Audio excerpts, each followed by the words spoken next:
I am a pilgrim, a wanderer. And a pilgrim is a wanderer with a purpose. A pilgrimage can be either to a place or for a thing. And mine is for a thing. Mine is for peace.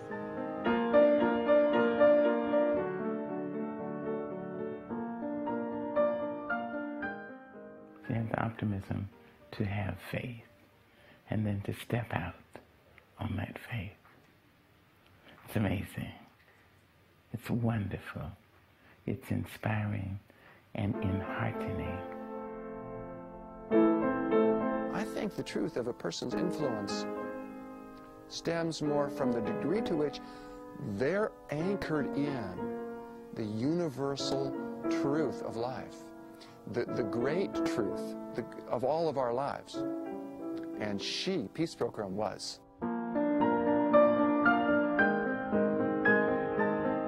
She was a living demonstration of the potential that can be unleashed when persons are fully engaged in doing what they believe to be the most important thing in the world.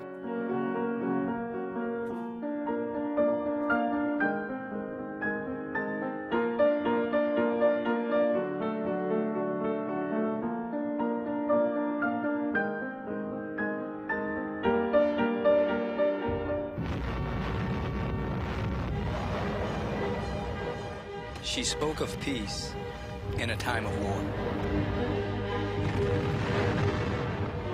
My vow says I shall remain a wanderer until mankind has learned the way of peace. Now, I am praying for peace in the world, even though I talk mostly about peace within ourselves as a step toward peace in our world. You don't have to be good at arithmetic to figure out that if the nations of the world were to stop manufacturing implements of mass destruction, they could provide for every human being who lives in this world the basis for a very good life. She spoke of universal spirituality before spirituality was in vogue. Aren't they beautiful? I touched God many times as truth. All that intellectually, and emotionally I touched God as love and goodness and kindness and beauty. I felt God through the beauty of a sunrise or a sunset. And then reaching out through an awakened divine nature, I was able to perceive God as the ever-present, all-pervading essence or spirit, which binds everything in the universe together and gives life to everything in the universe. I learned from Peace to do what I call dialoguing with God, because she told me, Richard, I have the most wonderful dialogues with God. Sometimes I really argue with him, sometimes I get mad at him, and once in a while we have a real peaceful conversation. She took a vow to walk penniless until mankind had learned peace. This is a real pilgrimage. It's actually a journey on foot. I don't hitchhike. I walk in spite of all the rides that are offered, and on faith. I took a vow at the beginning that I would remain a wanderer until mankind has learned the way of peace, walking until I am given shelter, and fasting until I am given food.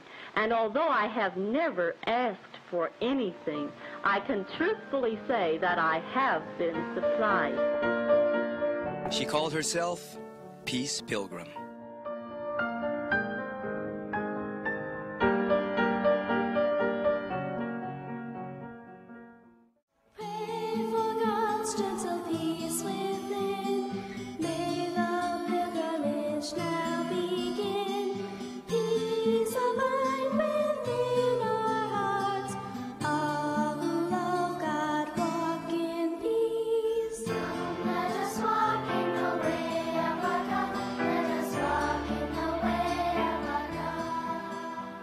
If the began January 1st of 1953.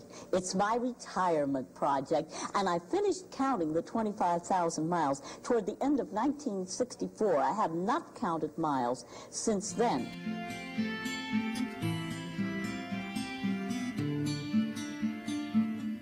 Well, is it very often that you have to go without food or without a bed on these walks?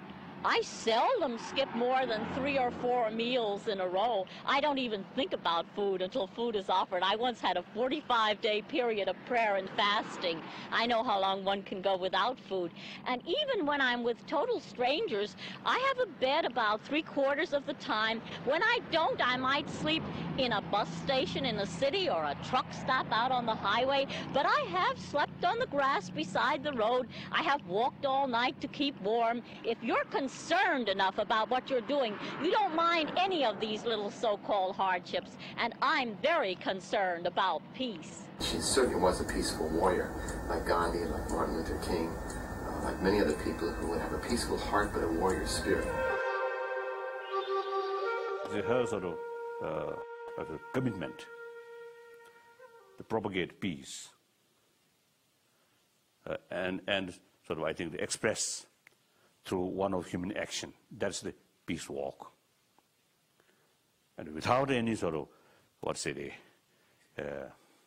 money or, seeking money or fame or some other thing. Simply carried such hard work, not easy, of course, hard work, sheerly through sincere motivation. It was wonderful. People became very interested in her as an individual and wrote about it. And this just propelled her message that much stronger into the consciousness of people.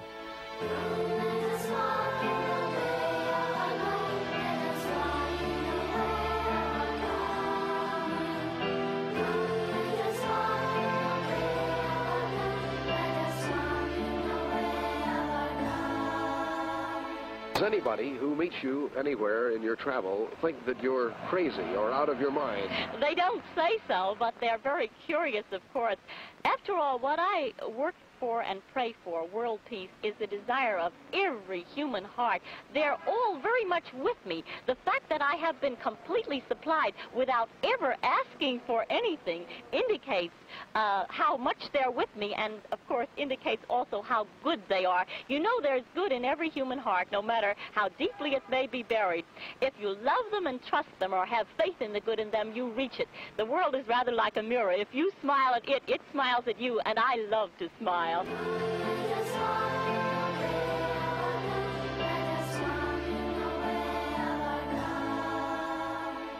When someone is peaceful, you don't have to ask them if they're peaceful. You just feel it, and it's like a magnet of you're wanting to be around that person.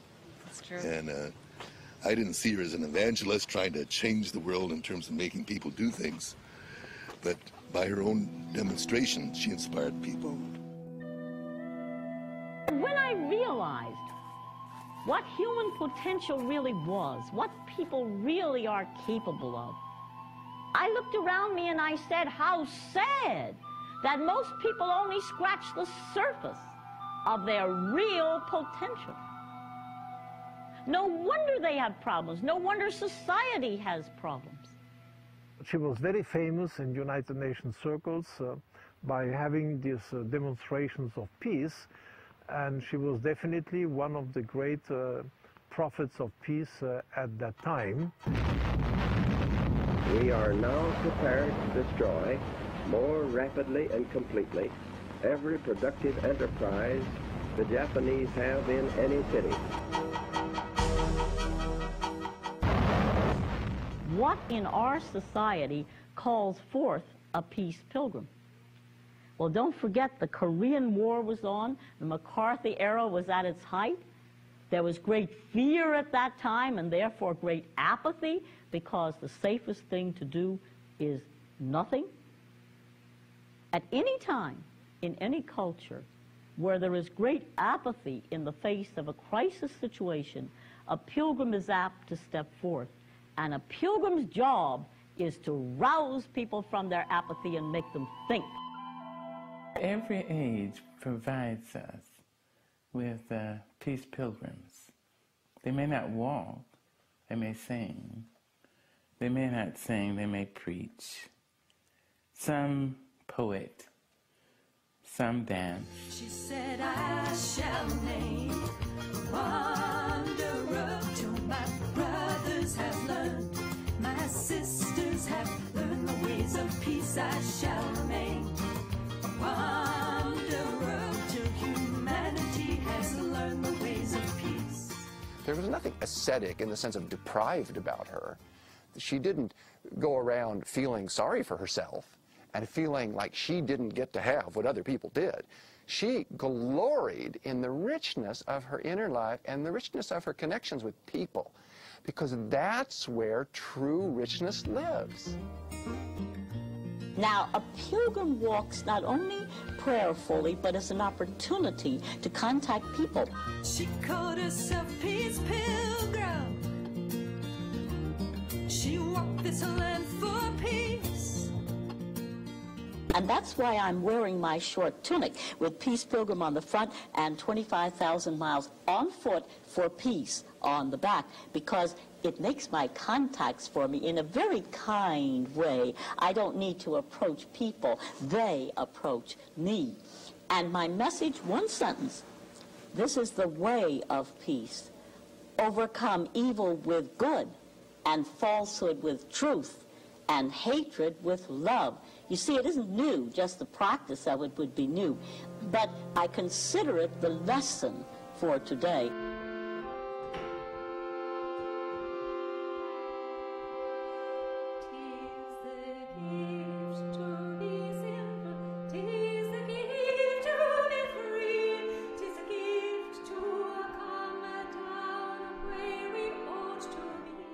Her message is impacted and it's strengthened by the fact that she lived it.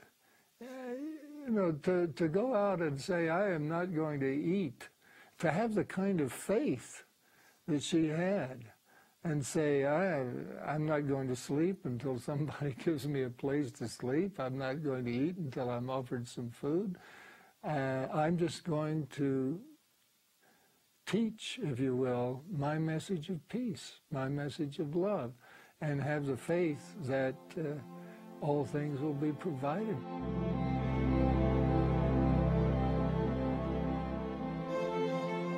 I took my vow of simplicity. I shall not accept more than I need, while others in the world have less than they need. And that was what motivated me to bring my life down to need level for me.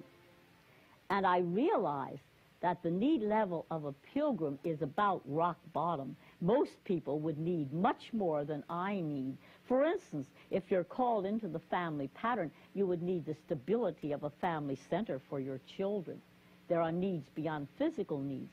So I'm not telling you your need is the same as mine, but I'm just saying find your need level. When I found my need level, I felt a wonderful harmony in my life. What I want and what I need are exactly the same. You couldn't give me anything I don't need.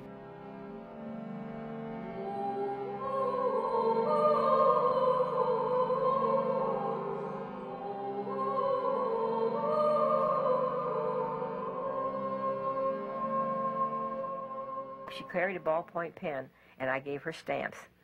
And when she only asked me, and I said, oh, I have a lot of stamps. She said, oh, I need 3 stamps. I mean, like, I don't need a dozen stamps. I need 3 stamps. Extra, a 4th stamp would be a burden, you know. Where am I going to put it? It'll get damp in my pocket or something, you know. What kind of shoes do you wear? 6 old children's shoes. They walk about 1,500 miles a pair for me. I'm on the 29th pair, so if I counted my mileage by the shoes, it would be much more than I claim. One of the most difficult things to do with peace was to give her something. And I had to trick her. And when she would come to see me, we'd have an argument. Peace, you need new shoes. No, they'll last a little bit longer. Peace, you need new shoes. Those are terrible. They're going to fall off your feet. No, well, we can wait.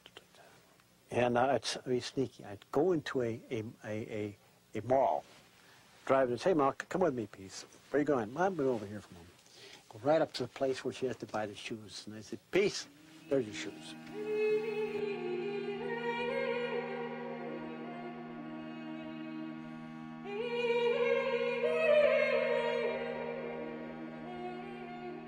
I know people must think I feel poor because I'm penniless, but I don't feel poor. I have actually great blessings, and therefore I feel rich. I have health, happiness, inner peace, things you couldn't buy if you were a billionaire. I'm thankful every moment of my life for the great riches that have come to me.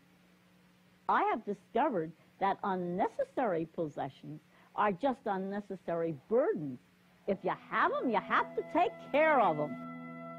I own only what I wear and the few things I carry in my little pockets. This is me and my only earthly possessions standing before you. Just think how free I am. How old are you? I no longer know, and I'm so thankful. I had to put out of my mind how old I am, how old I was when I started, and how old I was when I began my preparation for the pilgrimage. And I've done that now. I am ageless and in radiant health.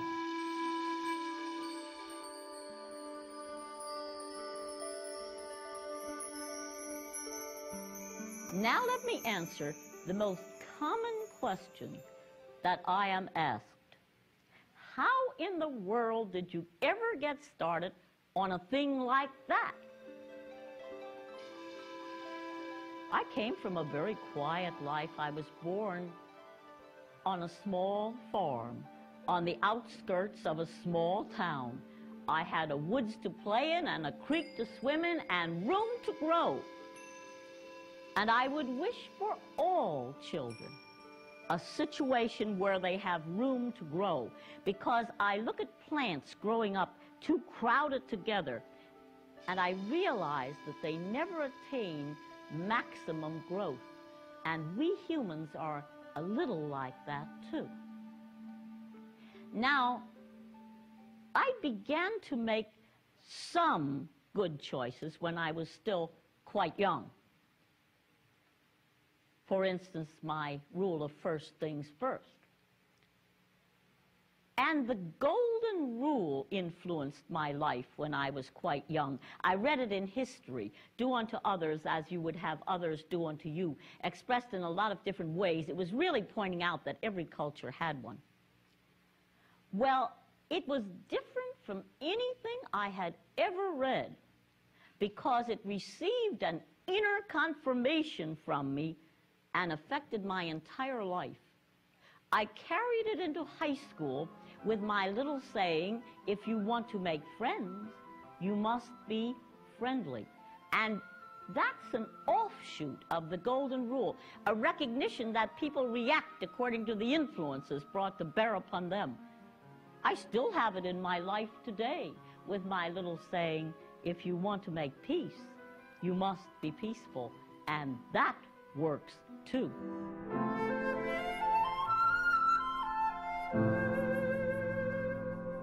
She would never kill anything, not even a mosquito. I can remember, we had a lot of them in this area at one time.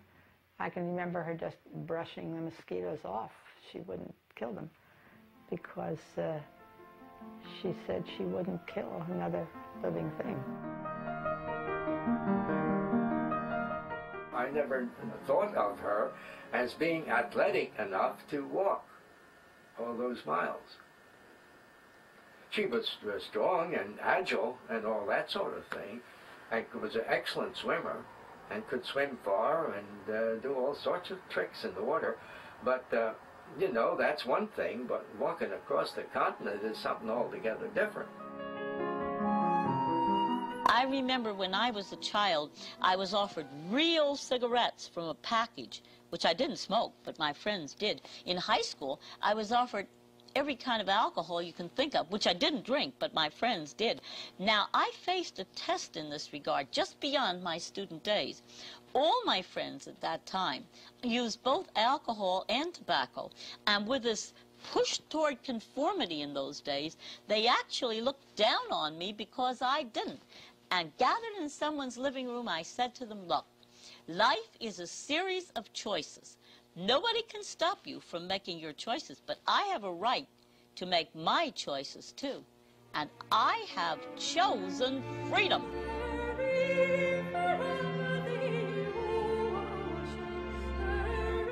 There was a period when Mildred was, I can remember one picture in particular stands out in my mind where she was very much the flapper. She loved to dance, I remember that. She had several boyfriends that used to take her down to the piers in Atlantic City and they'd dance. She wouldn't just have dresses and shoes. It would be a coordinated outfit. And then she knows how to pose and turn like Greta Garbo, you know, and all that sort of thing. Yeah. Well, I think she was more fashionable than average for a small town.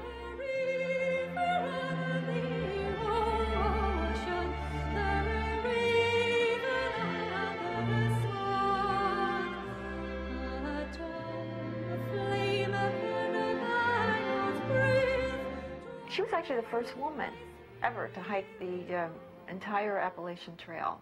And I know she used to, when she was in those hiking days, she'd always bring home a couple of, like, people that she hiked with, you know, sort of stray people. She'd always pick up stray people all over the place.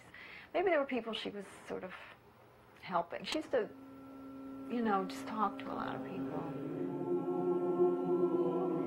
Before a life can be in harmony, it must be in harmony with its part in God's plan.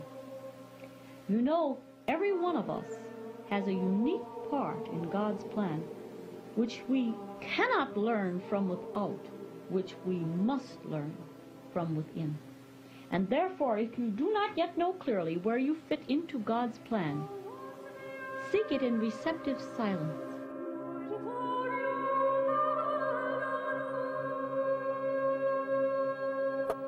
Out of a feeling of deep seeking for a meaningful way of life, I began to walk one night through the woods with the feeling that I would continue to walk until I found what I was seeking. And after I had walked almost all night, I came out into a clearing where the moonlight was shining down. And I found myself saying, if you can use me for anything, please use me. And I found myself feeling, here I am, take all of me, use me as you will, I withhold nothing. And then, of course, I felt I had found what I was seeking. I experienced the complete willingness, without any reservations whatsoever, to give my life to something beyond myself. But then I discovered that there is a great difference between the willingness to give and the actual giving. In my life, 15 years lay between. Well, she was 20, 19 or 20 when I met her, and she was like a normal girl. Those days, a normal girl of 19, 20, except she never was interested in cooking or anything like that. Well, she just wasn't a homemaker. That's all there was to it. No way, shape, or form was she a homemaker. And that's what I wanted. I wanted a home and family. Children were not ever in her lifestyle. She didn't have the mother instinct, I think, that most women have.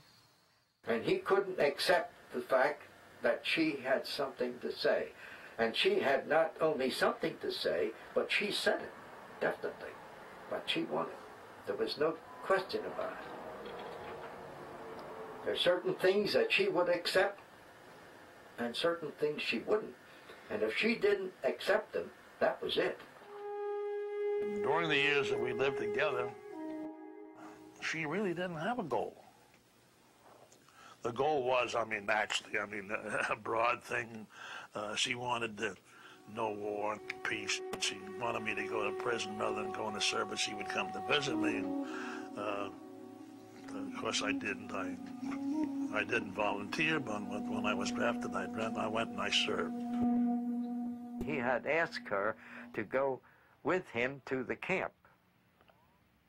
And she wrote me a letter back that as long as I was in the service, she would not go to visit me. She would not have anything to do with me as living with me. And she absolutely, in fact, I had taken that letter to my commanding officer, and he said, that's grounds for divorce.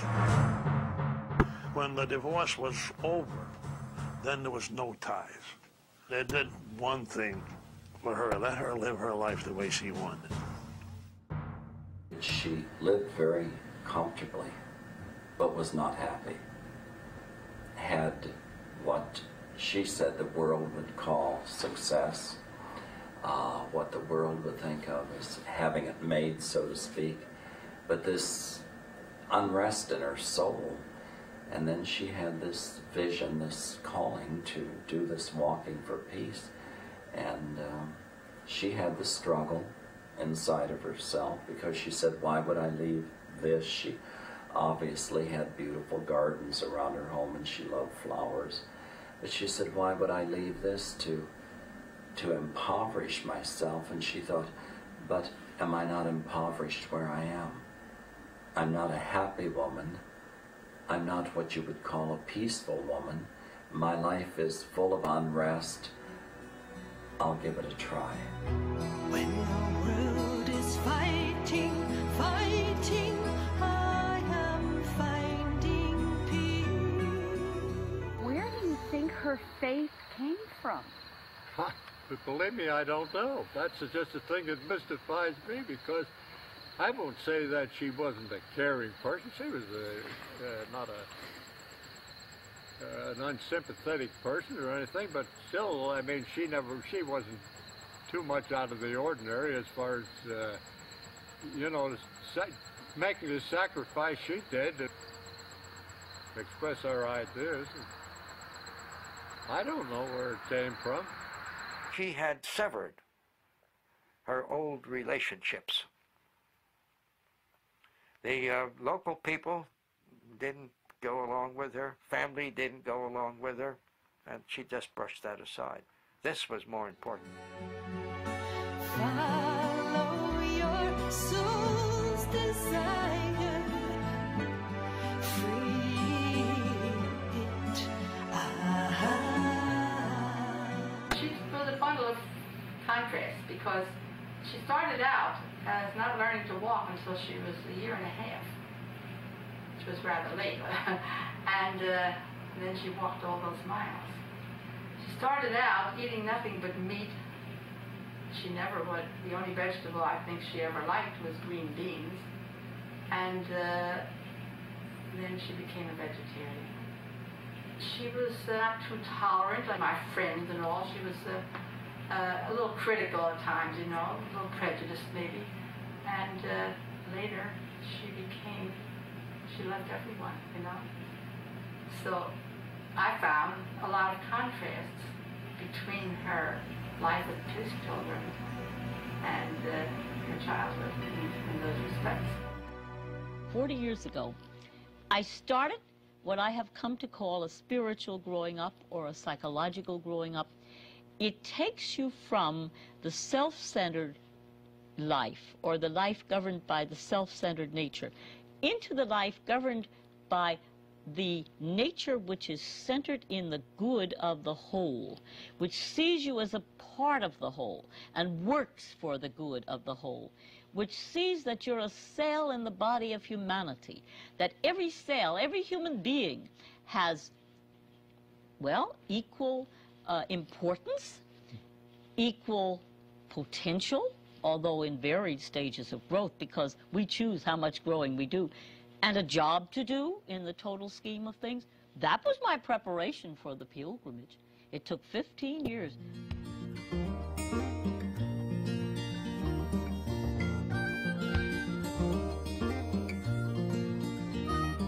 She called herself Peace Pilgrim. She walked this land for peace.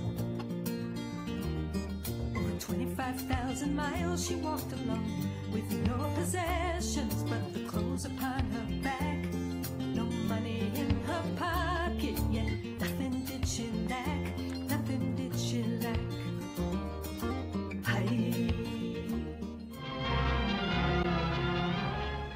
Will there be peace or war? The fateful question posed by Warren Austin, head of the United States delegation to the UN, set the mood of the world at the century's halfway mark. A highly trained and well-equipped North Korean army swarmed across the 38th parallel to attack unprepared South Korean defenders. I have walked 6,900 miles of my 10,000-mile pilgrimage for peace. My first 5,000 miles took me from coast to coast and from border to border. My second 5,000 miles is taking me at least 100 miles in every state, Mexico, and Canada, always ending at the capital. The cost was high to Americans who bore the brunt under the UN banner. Now, is it true that the House Committee on Un-American Activities is considering an investigation of the clergy? The investigation of communism and communists in this country should take place wherever it be found. Increased range guided missiles were added to the underseas arsenal, and the submarine became a more formidable weapon of counterattack on enemy coasts. The year had indeed seen a revolutionary step forward in naval warfare and the nation's defense.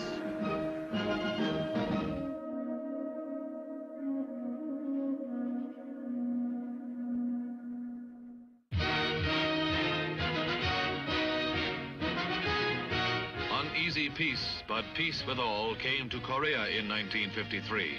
The end of 3 years of bitter conflict and the end of bondage for prisoners of the Reds. Where are you from originally, or is that being kept a secret? Well, I was born in the state of New Jersey, but of course I have no home now. Wherever I am is my home. Right now it's Mississippi, and they've been treating me very well. Thanks a lot, and good luck, Peace Pilgrim.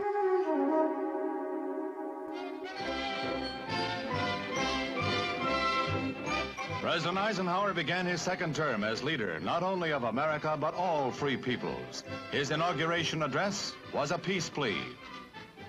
May the turbulence of our age yield to the true time of peace, when men and nations shall share a life that honors the dignity of each.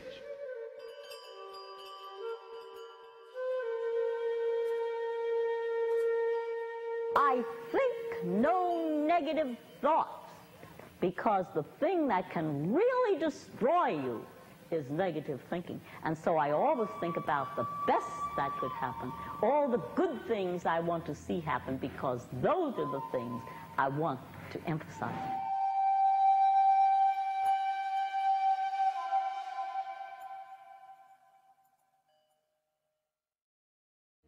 She walked until given shelter, and fasted until given food. Though others may have judged her, she judged no one, looking upon all with a single heart of compassion. Intense fighting both on the ground, inside the buffer zone, and in the air sends Vietnam casualty figures to a new high. We've happened to live because of the ingenuity of science.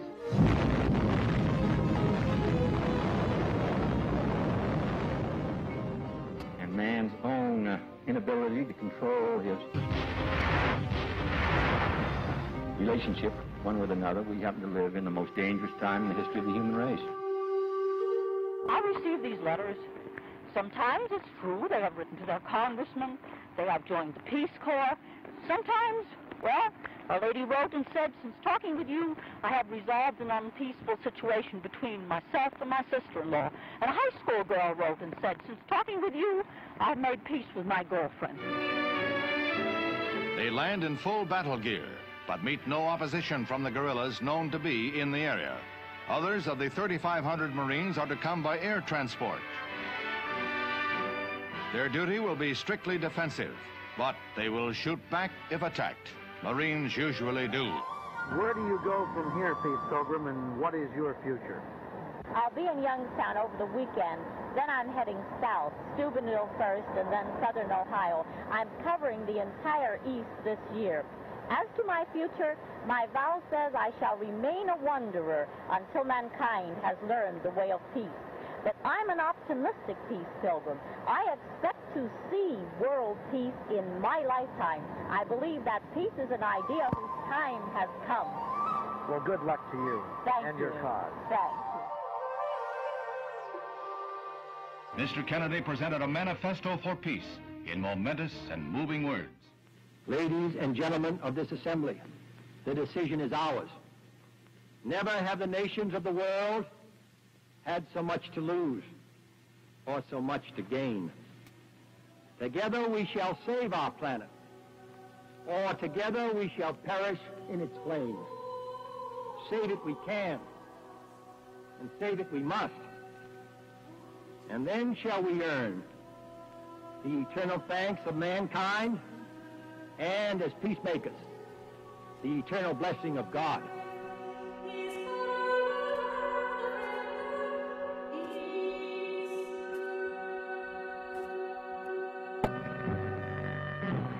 At 1:25, the motorcade moves into the downtown area. Death is 6 minutes away. In a warehouse, a sniper with a rifle poised waits.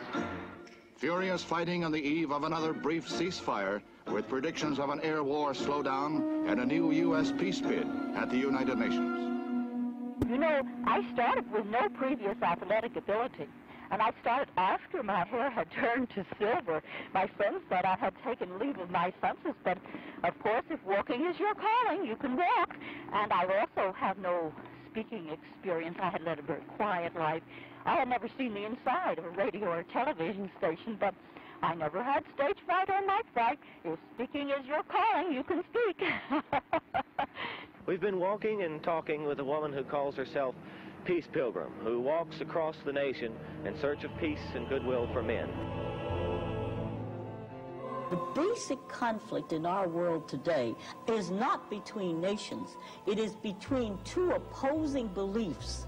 The belief that you can overcome evil with more evil. And of course, those people are busy multiplying the evil. This is the war way. And the belief, which is my way, and I'm sure it's your way, I'm sure many people relate to this, the belief that evil can only be overcome by good. That's the basic conflict in our world today. She left behind a legacy of simplicity and love. Every step she took was for this world we're dreaming of. Powered by an inner strength that comes from above, from above. A companion peace demonstration brings out 50,000 marchers in downtown San Francisco. They parade 2 miles along Market Street, pacifists and hippies together. You say that you own nothing, you don't worry about tomorrow, you just travel from community to community. Might you agree that you were almost the forerunner of today's hippie? Well, actually, I suppose the original hippies back about 4 years ago or something like that would have agreed with me on one thing. They also were completely through with violence. They believed, I'm not sure they always practiced, but they believed that actually the way to go was the way of nonviolence and love. And of course, my message says, this is the way of peace. Overcome evil with good, and falsehood with truth, and hatred with love. It's sort of a happy happening for hippies. You're out if you're not in, a be in, the recurring theme of which is love one another. The important thing was not to talk about peace, but to get peace, and to get the right kind of peace. This we have done. I think peace in the world is much closer now. What we basically suffer from in the world is immaturity. If we were mature people, peace would be assured. Have you had any experiences which made you wonder about people, or do you always get treated hospitably? Oh, people are good. I have no doubt of that. I have to really think back to my tests if I want to tell you anything that might be considered an adverse experience. And I don't consider it an adverse experience. Life is a series of tests, but if you pass your test, you look back upon it as a good experience. I was hit once in my first test by a disturbed teenage boy who was terrified by a thunder shower. I had taken him for a walk. I thought it would do him good. And he went off the beam when that thunder shower came along, and he came for me. And I didn't even try to run away, which I guess I could have done. He had a heavy pack on his back. And even while he began to hit me, I could only feel the deepest compassion for him. How terrible to be so psychologically sick that you would be able to hit an old woman. I faced his hatred with love even while he hit me. And as a result, it reached that spark of good in him. All was there, no matter how deeply buried, and he experienced remorse. And to make a long story short, what are a few bruises on my body in comparison with the transformation of a human life? He never was violent again. He's a useful person in this world today. Now, one more, and that is the time I had to defend the frail little 8-year-old girl against a large man who was about to beat her, and the girl was terrified. Well, I knew her danger because of her fear. You attract what you fear, so I put my body between the man and the girl, and I just stood and looked at that poor, psychologically sick man with loving compassion.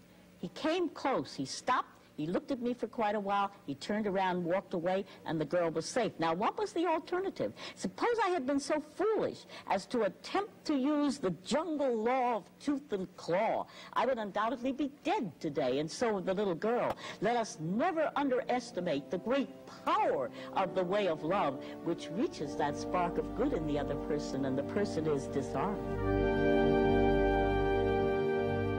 Following her first steps as Peace Pilgrim, on New Year's Day 1953, Peace crisscrossed the nation 7 times, visiting every state capital and every town with a population over 10,000, as well as many smaller communities and distant byways. After 25,000 miles, she stopped counting, but kept walking, focusing on an increasingly full schedule of speaking appearances in schools, churches, colleges, and on radio and television.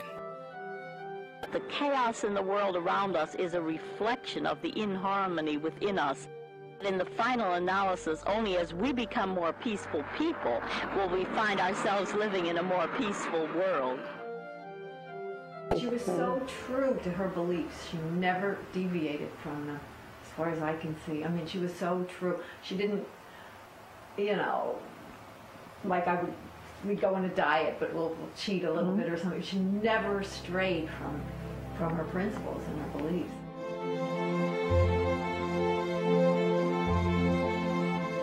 If you really believe a thing, you do the thing.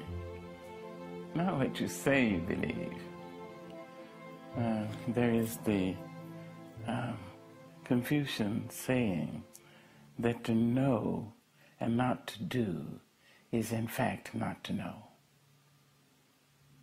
A number of people say they know this and they know that and they want this or they want that. They don't really know.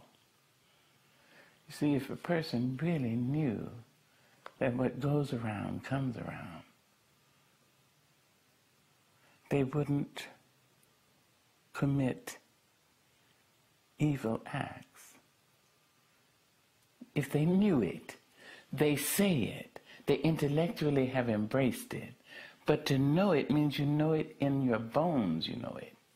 The marrow of your bones is imprinted with that knowledge.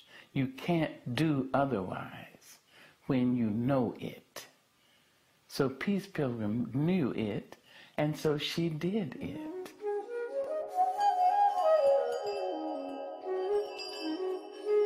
Peace and harmony not come from sky, not as the result of our prayer. alone, but we must act. I walk until given shelter. I fast until given food. I do not ask. These things must be given. And just think, without ever asking, these things have been supplied. Aren't people good? Thank you. It's a joy to be with you. It was an interesting time that I discovered her, because it was during the Cold War, and there was this real conflict between the United States and the Soviet Union, and there was a real threat of nuclear war, and which would have totally destroyed the whole world, everything living on it. And here was this woman, this individual, that had the courage to say, no, I am going to promote peace. Never mind what other people are doing. Never mind what the Soviet Union, how it's threatening us, or how we're threatening the Soviet Union with all of those missiles pointed at each other. And here was this woman that was walking her talk. I mean, literally walking her talk, and walking across the United States promoting peace. And the thing that really was so wonderful about her was that she knew that peace started within us, and that it was an individual happening, that it had to happen with individuals, one by one by one. And it was so inspiring to me that it certainly changed my consciousness, my awareness, and the direction that I was thinking, and certainly changed activity of mine also. So she was very influential and inspirational in my life at that time. Do you think the world is more at peace now because of your efforts?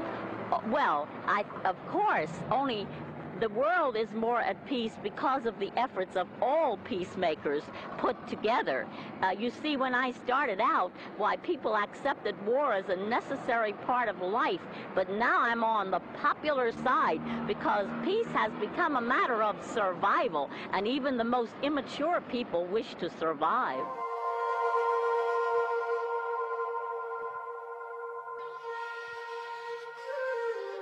In my frame of reference, I'm not the body. I'm only wearing the body. I'm that which activates the body. That's the reality. Now, if I am killed, it destroys merely the body, which is transient anyway. That last night she was here, she did what many people felt was a wonderful healing experience. And many people noticed that. She kept looking up during her talk with the people. And finally, she just came down the steps and started moving around through the congregation that was there, and she just would reach out and just touch people and say, bless you, and go to the next, and all. Walked around, there wasn't a sound in the room. And when it was all over, she walked back up, and she looked up again, and she said, I never say goodbye, but this has been a very special night for me, and I just want to bless all of you, and I'll be seeing you. And many, many people came to me and said, you know, she looked very different, but what was she looking at? The night before that, she and I had sat for a long time and just talked, and she had never talked about death before. Well, neither one of us had. And she said, you know, I want you to join me in prayer. This is really what I want to ask of you tonight, that when my work here on this planet Earth is done, that I move out like that I go very quickly.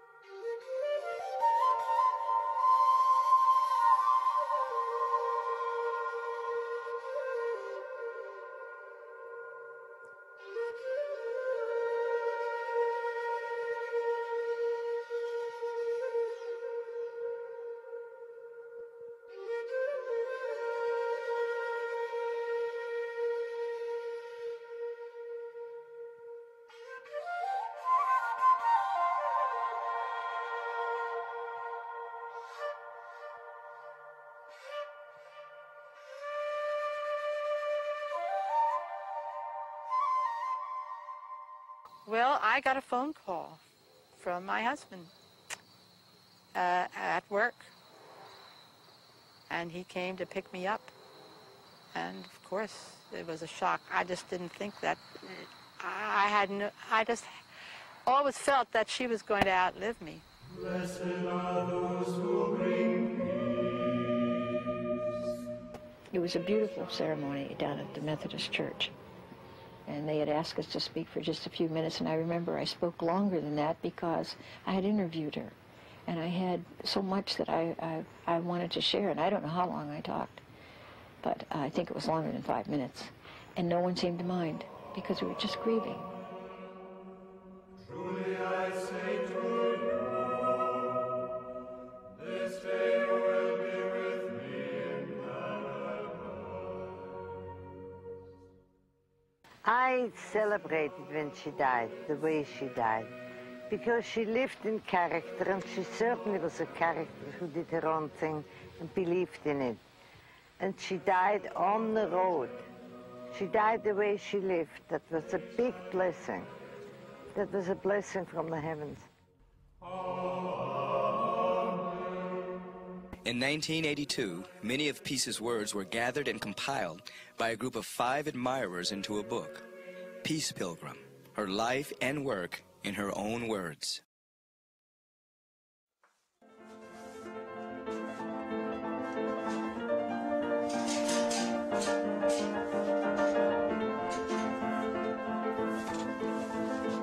As friends of Peace Pilgrim, they published this book and have also kept in print Peace's little booklet, Steps Toward Inner Peace. We're just so lucky to have something so wonderful to do in our retirement years. These books and booklets, along with video and audio tapes, are circulated to all who ask for them, sent free to anyone who requests a copy or several copies. The little Steps Toward Inner Peace booklet that so many people love, we've sent out, we filled requests and sent out over 1 million of these around the world into over 100 countries. When asked if she had written a book, she'd say no, but I've written enough for there to be a book. And I think we took that as our commission, our challenge, to meet that challenge, to put in book form that which Peace had already done and said. That we wanted to present this book in the same spirit that Peace Pilgrim had given her message in life. And that is, she always felt that she spoke spiritual truth. And she believed that spiritual truth should not be sold and never need be bought, because when you're ready, it will be given. Now we thought, how are we going to translate that into distributing a book? I mean, obviously it's going to cost us money to even put this book together, to have it published. How are we going to do this? Some people thought we were crazy to offer a book free. They said, if they don't pay for something, they won't think it's very valuable. But that's not true. They think it is valuable. I don't think John and Ann had any idea beyond their fondest imagination that it would take off the way it did. We figured we might have 1 printing, maybe 2 printings. But the money kept pouring in, and the money kept pouring in. We kept reprinting it and reprinting it and reprinting it. And now it's a spiritual classic. It doesn't stop. In fact, I think there's more and more distribution every year. There are enough good people in this affluent country that want to do good things, and maybe they don't have time from their jobs, and so they're happy to send a larger amount of money than the books that they ask for. So that's how we keep going. What you need to do is to give me your name and address, and we'll send you however many books you'd like. Just 1? Okay, that's because you haven't seen it. I never knew the woman who called herself Peace Pilgrim. I never knew her personally, never met her. I was just one of those many, many thousands and hopefully millions of people who were exposed to her own life and teaching through her book of the story of her life, or one of the steps to inner peace. We have 26 different translations of the Steps booklet in Spanish, French, German, Dutch, Finnish, Norwegian, Swedish, Danish, and in Arabic and Hebrew and Chinese. Wouldn't it be better to uplift each other than to destroy each other? That's the simple question that Peace Pilgrim asked by virtue of the way she lived. And that's the question all of us have to ask. We can't escape it. We can try, we can drink ourselves to death, we can adopt addictions and patterns of life to try to compensate and deny and keep ourselves from seeing it, but it's still there. And I'll tell you something, on our deathbed, it's going to be right there in front of us. How did you live? You lived in this particular time, in this particular culture, given these particular circumstances. Was your life an answer, or was it part of the problem?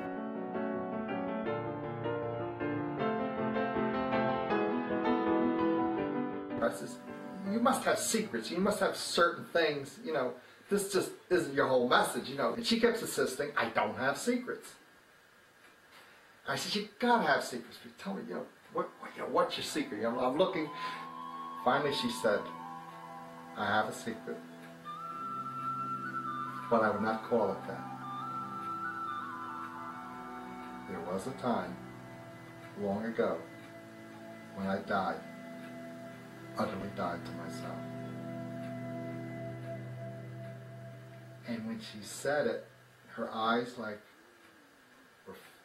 far away, like she was remembering something, or not remembering something.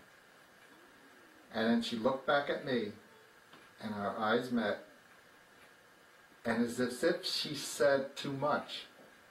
That's the way I felt, as if she said too much. And she just turned around and then walked away.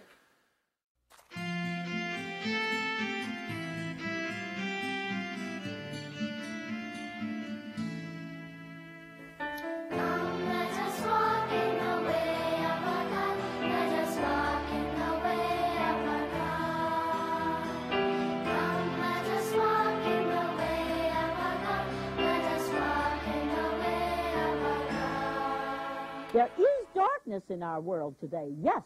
It is due to the disintegration of things which are contrary to the divine law of love. But let us never say hopelessly, "Ooh, this is the darkness before a storm." Let us rather say with faith, "This is the darkness before the dawn of a golden age of peace, which we cannot now even imagine. For this, let us hope and work and pray."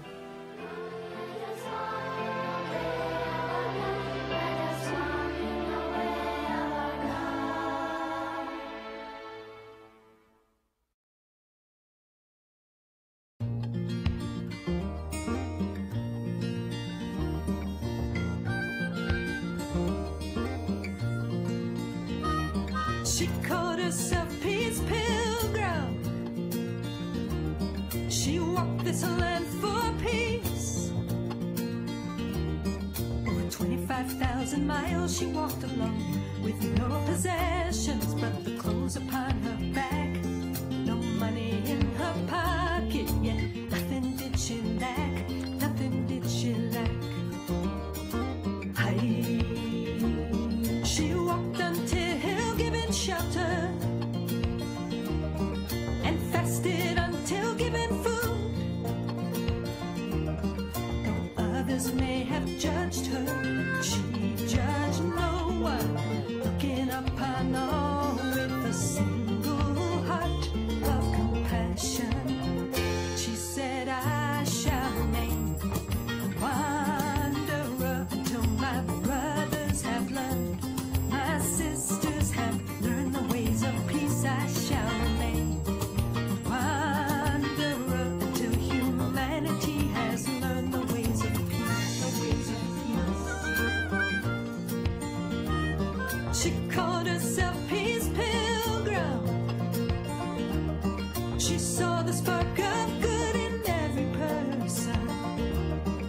She left behind a legacy of simplicity and love. Every step she took was for this world we're dreaming of, powered by an inner strength that comes from above, from above.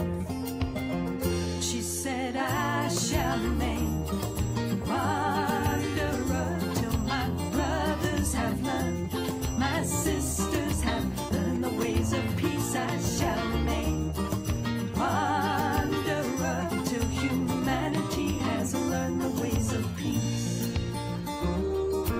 Hi, peace pilgrim, are you wandering still